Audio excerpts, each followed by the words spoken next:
Hello বন্ধুরা, তো আপনারা সবাই কেমন আছেন? আশা করছি সকলেই ভালো আছেন। তো আপনাদের সাথে শেয়ার করেছিলাম যে আমি মুরগির মাংসের রেসিপিটা আপনাদের সাথে শেয়ার করব। তো এখানে আমি সুন্দর করে আর কি মুরগি সুন্দর করে কেটে বেছে ধুয়ে নিয়েছি আর লবণ হলুদ মেখে রেখে দিয়েছি। আর এখানে আমি পেঁয়াজটা লাল লাল করে ভেজে নিচ্ছি। খুব সুন্দর করে পেঁয়াজটা আমি ভেজে নিব। আর আমি একটু বেশি পেঁয়াজ দিয়েছি। তো এখানে লাল লাল করে ভেজে নেওয়ার পর বেশি একটা লাল করিনি।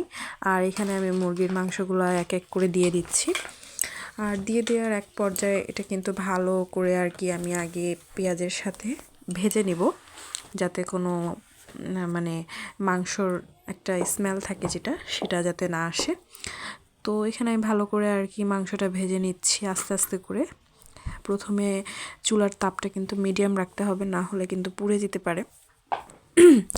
তো মুরগির মাংসের ফাইনাল লুকটা আপনাদের সাথে পরের ভিডিওতে শেয়ার